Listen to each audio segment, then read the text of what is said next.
ओम नमो भगवते वासुदेवाय। स्वागत है आप सभी का हमारे चैनल पर।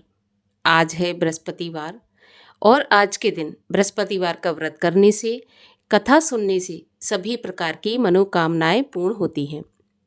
अगर व्रत नहीं भी रख सकते तो भी कथा तो अवश्य सुननी चाहिए, क्योंकि कथा सुनने मात्र से ही भगवान बृहस्पति देव की कृपा से धन धान्य सुख सौभाग्य में वृद्धि होती है। तो कथा तो अवश्य ही सुननी चाहिए। और आज के वीडियो में हम आपको बृहस्पतिवार व्रत की कथा सुनाएंगे। तो अगर कथा पसंद आती है तो लाइक करके शेयर करिए, साथ ही साथ इसी प्रकार की व्रत कथाएं सुनने के लिए चैनल को भी सब्सक्राइब कर लीजिए। तो आइए शुरू करते हैं बृहस्पति देव की कथा। प्राचीन समय की बात है। भारत में एक राजा राज्य करता था। वह बड़ा प्रतापी और दानी था। वह नित्य प्रति मंदिर में भगवत दर्शन करने जाता था। ब्राह्मण और गुरु की सेवा किया करता था। उसके द्वार से कोई भी याचक निराश होकर नहीं लौटता था। प्रत्येक गुरुवार को व्रत रखता एवं पूजन करता था। हर दिन गरीबों की सहायता करता था। परंतु ये सब बातें उसकी रानी को अच्छी नहीं लगती थी। वह ना व्रत करती और ना किसी को एक भी पैसा दान में देती थी, और राजा से भी ऐसा करने को मना किया करती थी। एक समय की बात है। राजा शिकार खेलने वन को चले गए। घर पर रानी और दासी थीं। उस समय गुरु बृहस्पति साधु का रूप धारण करके राजा के दरवाजे पर भिक्षा मांगने आए। साधु ने रानी से भिक्षा मांगी तो वह कहने लगी, हे साधु महाराज, मैं इस दान पुण्य से तंग आ गई हूँ। इस कार्य के लिए तो मेरे पति देवी बहुत हैं। अब आप ऐसी कृपा करें कि सारा धन नष्ट हो जाए और मैं आराम से रह सकूं। साधु रूपी बृहस्पति देव ने कहा, देवी, तुम तो बड़ी विचित्र हो। संतान और धन से कोई दुखी नहीं होता, इसको सभी चाहते हैं। पापी भी पुत्र और धन की इच्छा करता है। अगर तुम्हारे पास धन अधिक है तो भूखे मनुष्यों को भोजन कराओ, प्याऊ लगवाओ, ब्राह्मणों को दान दो, धर्मशालाएं बनवाओ, कुआं, तालाब, बावड़ी, बाग, बगीचों आदि का निर्माण करवाओ, निर्धनों की कुंवारी कन्याओं का विवाह कराओ, साथ ही यज्ञ आदि करो। इस प्रकार के कर्मों से आपके कुल का और आपका नाम परलोक में सार्थक होगा एवं स्वर्ग की प्राप्ति होगी। परंतु रानी साधु की इन बातों से खुश नहीं हुई। उसने कहा, हे साधु महाराज, मुझे ऐसे धन की आवश्यकता नहीं जिसको मैं अन्य लोगों को दान दूं और जिसको रखने और संभालने में ही मेरा सारा समय नष्ट हो जाए। साधु ने कहा, देवी, यदि तुम्हारी ऐसी इच्छा है तो जैसा मैं तुम्हें बताता हूँ तुम वैसा ही करना। बृहस्पतिवार के दिन घर को गोबर से लीपना, अपने केशों को पीली मिट्टी से धोना, केशों को धोते समय स्नान करना, राजा से कहना वह हजामत करवाए, भोजन में मांस मदिरा खाना, कपड़ा धोबी के यहाँ धुलने डालना। इस प्रकार 7 बृहस्पतिवार करने से तुम्हारा सारा धन नष्ट हो जाएगा। ऐसा कहकर साधु महाराज रूपी बृहस्पति देव अंतर्ध्यान हो गए। रानी ने साधु के कहने के अनुसार 7 बृहस्पतिवार वैसा ही करने का विचार किया। साधु के बताए अनुसार करते हुए केवल 3 बृहस्पतिवार ही बीते थे कि उसकी समस्त धन संपत्ति नष्ट हो गई। भोजन के लिए दोनों समय परिवार तरसने लगा, सांसारिक भोगों से दुखी रहने लगा। तब वह राजा रानी से कहने लगा कि हे रानी, तुम यहाँ पर रहो, मैं दूसरे देश में जाता हूँ, क्योंकि यहाँ पर मुझे सभी मनुष्य जानते हैं, इसलिए मैं यहाँ पर कोई कार्य भी नहीं कर सकता। ऐसा कहकर राजा परदेश चला गया। वहाँ जंगल से लकड़ी काट कर लाता और शहर में बेचता। इस तरह जीवन व्यतीत करने लगा। इधर राजा के बिना रानी और दासियां दुखी रहने लगीं। किसी दिन भोजन मिलता और किसी दिन जल पीकर ही रह जाती। एक समय रानी और दासियों को 7 दिन बिना भोजन के व्यतीत हो गए तो रानी ने अपनी दासी से कहा, दासी, यहाँ पास के नगर में मेरी बहन रहती है, वह बहुत धनवान है। तू उसके पास जा और वहाँ से 5 सेर बेझर मांग कर ले आ, जिससे कुछ समय के लिए गुजर हो जाएगी। दासी रानी की बहन के पास गई। रानी की बहन उस समय पूजा कर रही थी। बृहस्पतिवार का दिन था। दासी ने रानी की बहन से कहा, रानी जी, मुझे आपकी बहन ने भेजा है, मुझे 5 सेर बेजर दे दो। दासी ने ये बात अनेक बार कही, परंतु रानी की बहन ने कोई उत्तर नहीं दिया, क्योंकि वह उस समय बृहस्पतिवार की कथा सुन रही थी। जब दासी को रानी की बहन से कोई उत्तर नहीं मिला तो वह बहुत दुखी हुई और उसे क्रोध भी आया। वह लौटकर रानी से बोली, रानी, आपकी बहन तो बहुत ही धनी स्त्री है, छोटे लोगों से तो बात भी नहीं करती। मैंने उससे कहा तो उसने मुझे कोई उत्तर नहीं दिया। मैं वापस चली आई। रानी बोली, दासी, इसमें उसका कोई दोष नहीं है। जब बुरे दिन आते हैं तब कोई सहारा नहीं देता। अच्छे बुरे का पता विपत्ति में ही लगता है। अब तो जो ईश्वर की इच्छा होगी वही होगा। ये सब तो हमारे भाग्य का दोष है। उधर रानी की बहन ने सोचा कि मेरी बहन की दासी आई थी, परंतु मैं उससे नहीं बोली, इससे वह बहुत दुखी हुई होगी।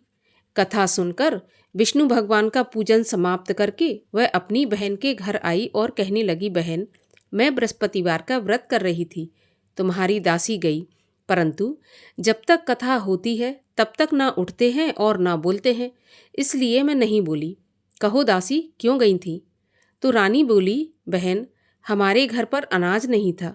वैसे तुमसे कोई बात छुपी नहीं है, इस कारण मैंने दासी को तुम्हारे पास 5 सेर बेजल लेने के लिए भेजा था। रानी की बहन बोली, बहन देखो, बृहस्पति भगवान सबकी मनोकामना पूरी करते हैं। देखो, शायद तुम्हारे घर में अनाज रखा हो। ऐसा सुनकर दासी घर के अंदर गई तो वहाँ पर उसे एक घड़ा बेझर का भरा मिल गया। तो उसे बड़ी हैरानी हुई, क्योंकि उसने एक एक बर्तन देख लिया था। उसने बाहर आकर रानी को बताया। दासी अपनी रानी से कहने लगी, रानी देखो, वैसे जब हमको अन्न नहीं मिलता तो हम रोज ही व्रत करते हैं। अगर इनसे व्रत की विधि और कथा पूछ ली जाए तो उसे हम भी किया करेंगे।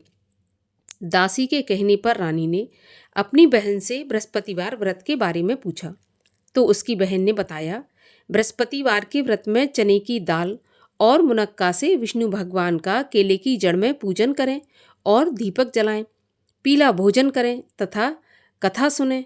इस प्रकार करने से गुरु भगवान प्रसन्न होते हैं, अन्न, पुत्र, धन देते हैं और सभी मनोकामना पूर्ण करते हैं।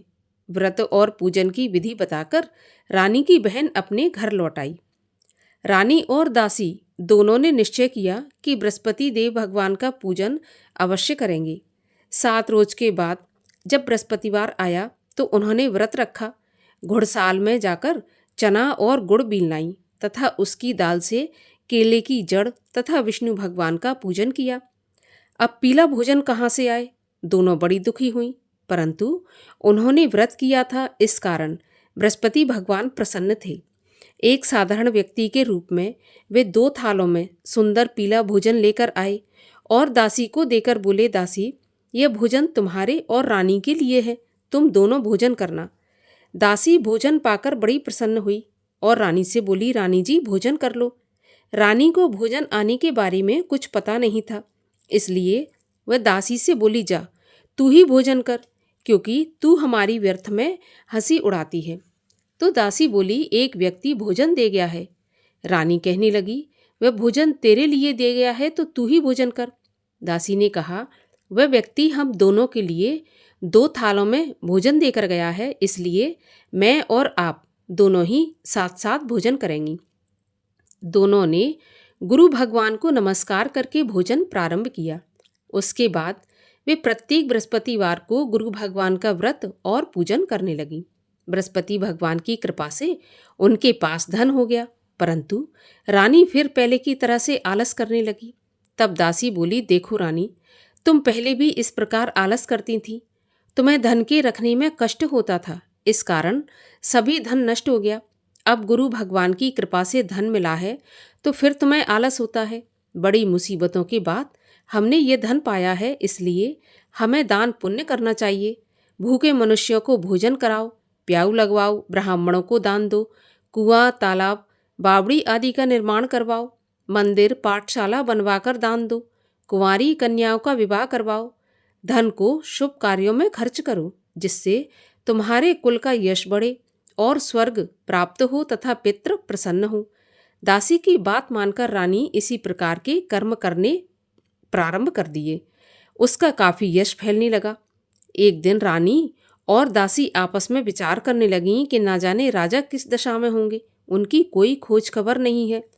गुरु भगवान से उन्होंने प्रार्थना की और भगवान ने रात्रि में राजा को सपने में कहा कि हे राजा, उठ, तेरी रानी तुझको याद करती है, अब अपने देश को लौट जा। राजा प्रातःकाल उठा। वह विचार करने लगा कि स्त्री जाति खाने और पहनने की ही साथी होती है, पर भगवान की आज्ञा मानकर वह अपने नगर को चलने के लिए तैयार हुआ।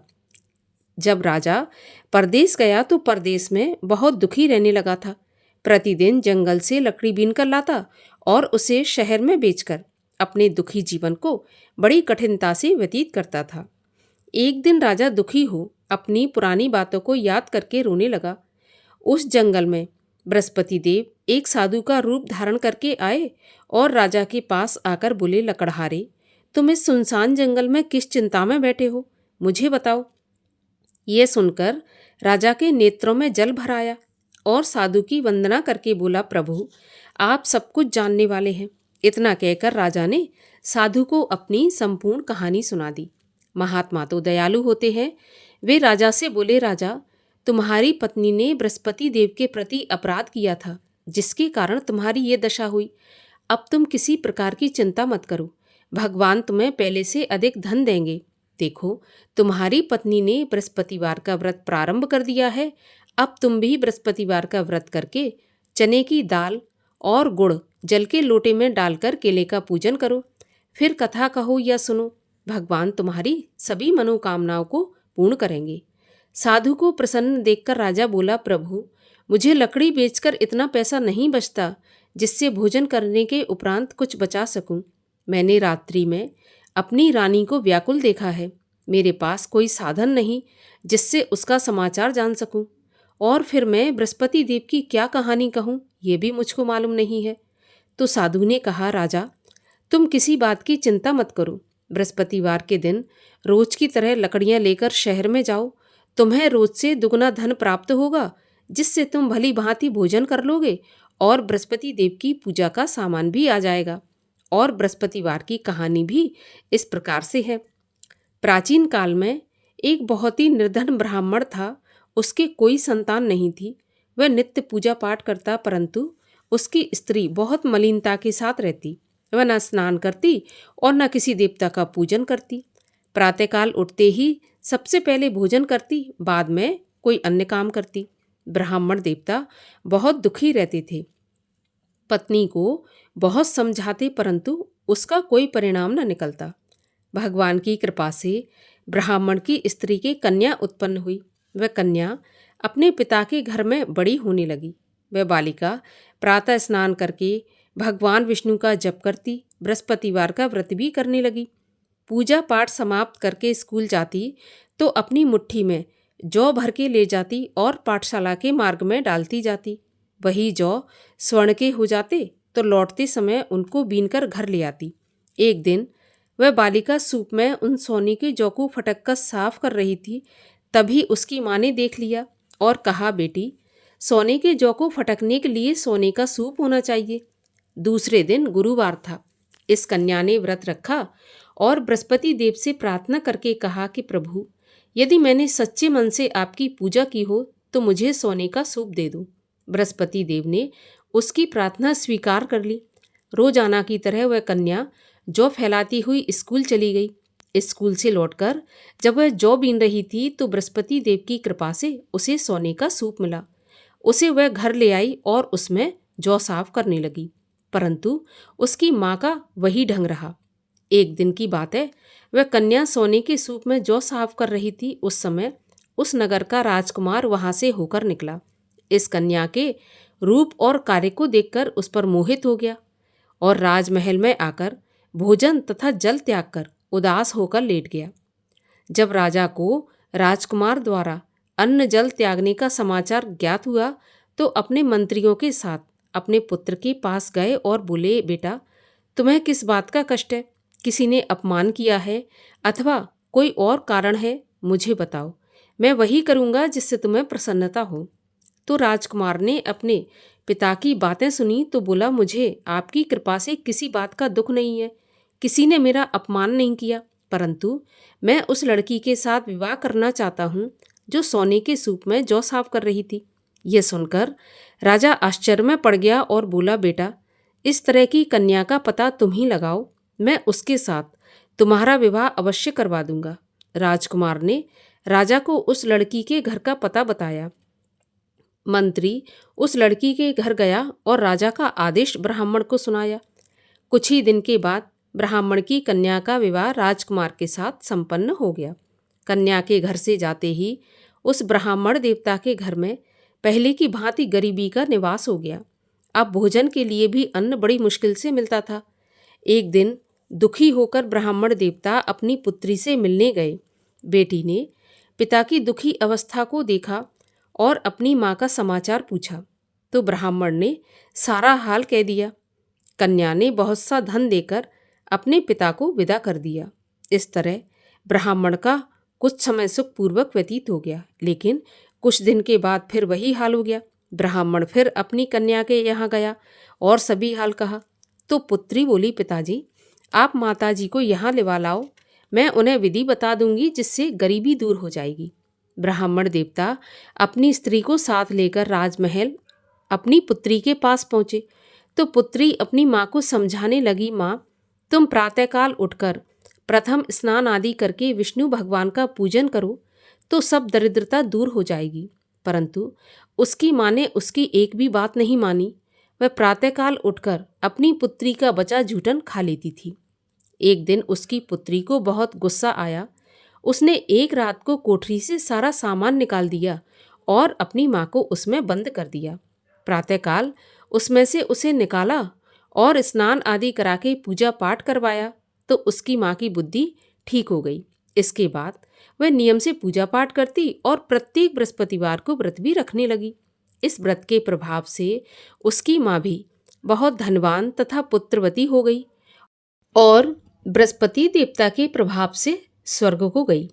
वह ब्राह्मण भी सुखपूर्वक इस लोक का सुख भोग कर स्वर्ग को प्राप्त हुआ। इस तरह कहानी कहकर साधु देवता वहाँ से अंतर्ध्यान हो गए। धीरे धीरे समय व्यतीत होने पर फिर बृहस्पतिवार का दिन आया। राजा जंगल से लकड़ी काटकर किसी शहर में बेचने गया तो उसे उस दिन और दिनों से अधिक पैसा मिला। राजा ने चना गुड़ आदि लाकर बृहस्पतिवार का व्रत किया। उस दिन से उसके सभी क्लेश दूर हुए। परंतु जब अगला गुरुवार आया तो वह बृहस्पतिवार का व्रत करना भूल गया। इस कारण बृहस्पति भगवान नाराज हो गए। उस दिन उस नगर के राजा ने विशाल यज्ञ का आयोजन किया तथा अपने समस्त राज्य में घोषणा करवा दी कि कोई भी मनुष्य अपने घर में भोजन न बनाए, आग भी न जलाए। समस्त जनता मेरे यहाँ भोजन करने आए और इस आज्ञा को जो नहीं मानेगा उसको फांसी की सजा दी जाएगी। राजा की आज्ञा के अनुसार राज्य के सभी वासी राजा के भोज में सम्मिलित हुए, लेकिन लकड़हारा कुछ देर से पहुंचा, इसलिए राजा उसको अपने साथ महल में ले गए। जब राजा लकड़हारे को भोजन करा रहे थे तो रानी की दृष्टि उस खूंटी पर पड़ी जिस पर उसका हार लटका हुआ था। उसे हार खूंटी पर लटका दिखाई नहीं दिया। रानी को निश्चय हो गया कि मेरा हार इस लकड़हारे ने चुरा लिया और उसी समय सैनिक बुलवाकर उसको जेल में डलवा दिया।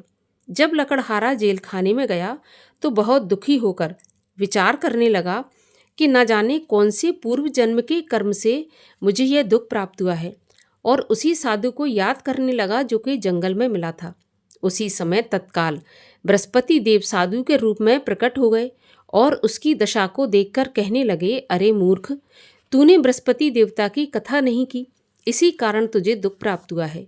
अब चिंता मत कर, बृहस्पतिवार के दिन जेल खाने के दरवाजे पर 4 पैसे पड़े मिलेंगे, उनसे तू बृहस्पति देव की पूजा करना तो तेरे सभी कष्ट दूर हो जाएंगे। अगले बृहस्पतिवार उसे जेल के द्वार पर 4 पैसे मिले। राजा ने पूजा का सामान मंगवाकर कथा कही और प्रसाद बांटा। उसी रात्रि को बृहस्पति देव ने उस नगर के राजा को स्वप्न में कहा कि राजा, तूने जिस आदमी को जेल खाने में बंद कर दिया है वह निर्दोष है, वह राजा है, उसे छोड़ देना। रानी का हार उसी खूंटी पर लटका हुआ है। अगर तू ऐसा नहीं करेगा तो मैं तेरे राज्य को नष्ट कर दूंगा। राजा प्रातःकाल उठा और खूंटी पर हार टंगा देखकर लकड़हारे को बुलाकर क्षमा मांगी और राजा के योग्य सुंदर वस्त्र आभूषण भेंट करके उसे विदा किया। गुरुदेव की आज्ञा के अनुसार राजा अपने नगर को चल दिया। राजा जब नगर के निकट पहुंचा तो उसे बड़ा आश्चर्य हुआ।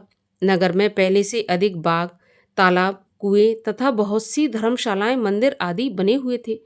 राजा ने पूछा ये किसका बाग और धर्मशाला है?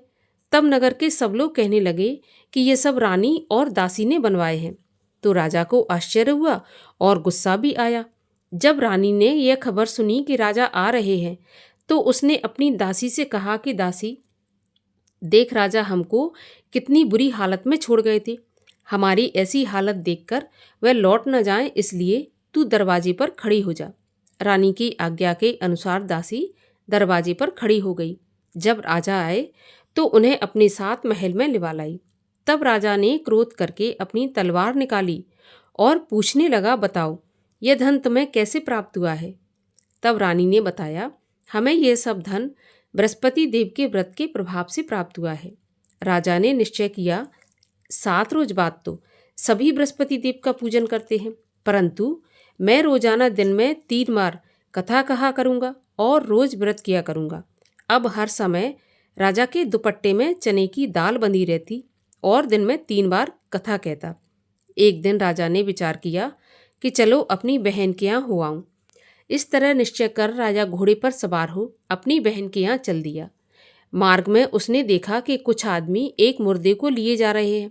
उन्हें रोककर राजा कहने लगा, अरे भाइयों, मेरी बृहस्पतिवार की कथा सुन लो। तो वे बोले, लो, हमारा तो आदमी मर गया, इसको अपनी कथा की पड़ी है। परंतु कुछ आदमी बोले कि अच्छा कहो, हम तुम्हारी कथा भी सुनेंगे।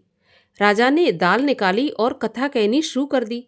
जब कथा आदि हुई थी तो मुर्दा हिलने लगा, और जब कथा समाप्त हुई तो राम राम करके वह मुर्दा उठकर खड़ा हो गया। राजा आगे बढ़ा, उसे चलते चलते शाम हो गई। आगे मार्ग में उसे एक किसान खेत में हल चलाता मिला। राजा उससे बोला, अरे भैया, तुम मेरी बृहस्पतिवार की कथा सुन लो। तो किसान बोला, जब तक मैं तेरी कथा सुनूंगा तब तक 4 हरैया जोत लूंगा। जा अपनी कथा किसी और को सुनाना। राजा आगे चलने लगा। राजा के हटते ही बैल पछाड़ खाकर गिर गए और किसान के पेट में बहुत जोर से दर्द होने लगा। उसी समय किसान की पत्नी रोटी लेकर आई।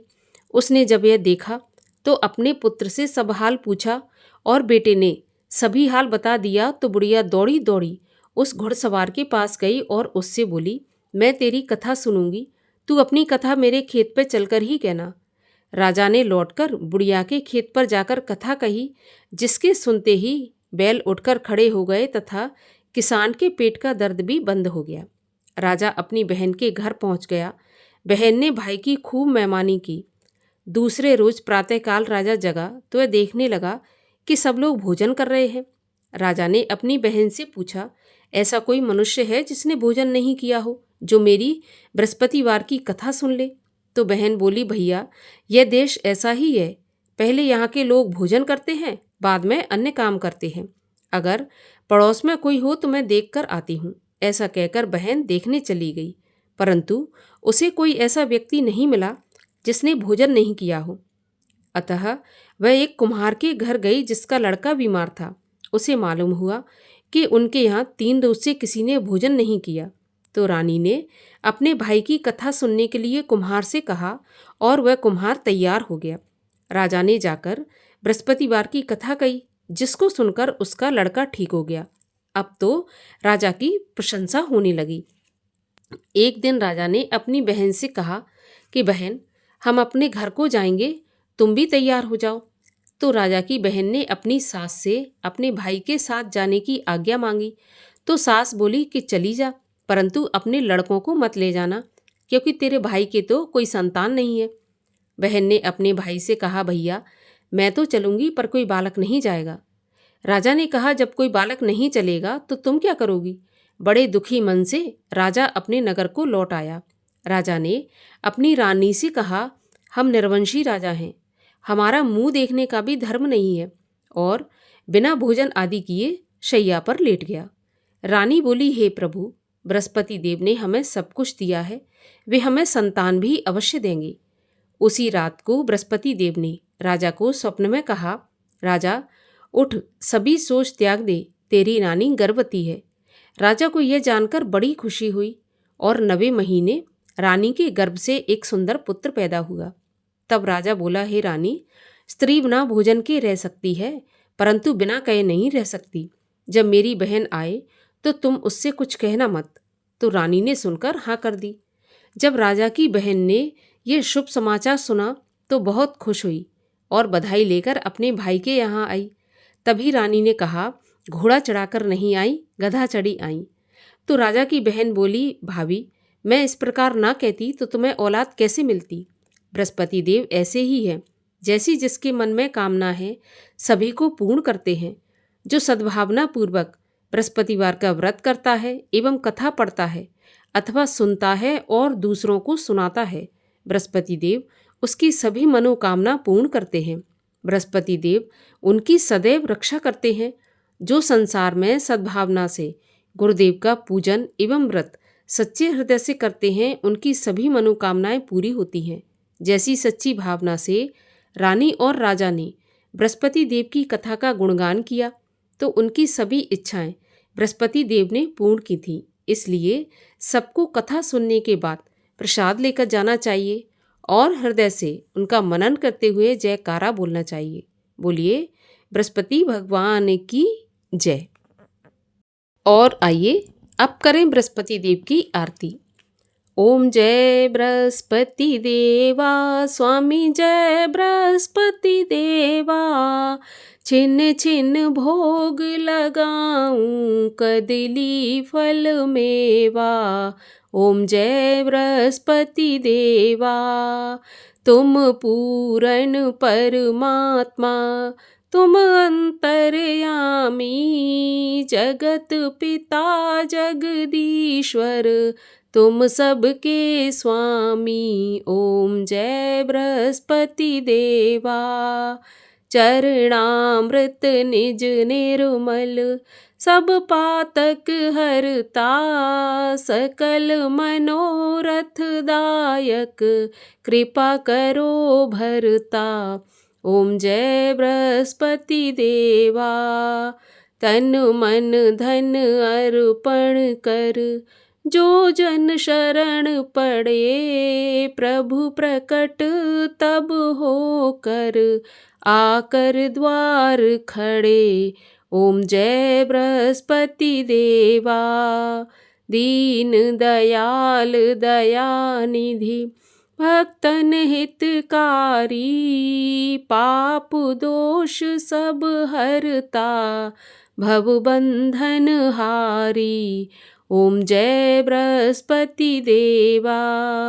सकल मनोरथ दायक, सब संशय हारो, विषय विकार मिटाओ, संतन सुखकारी। ओम जय बृहस्पति देवा।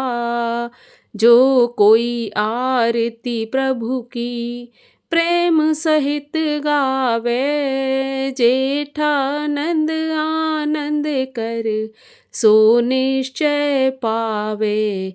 ओम जय बृहस्पति देवा। बोलिए विष्णु भगवान की जय, बृहस्पति देव भगवान की जय।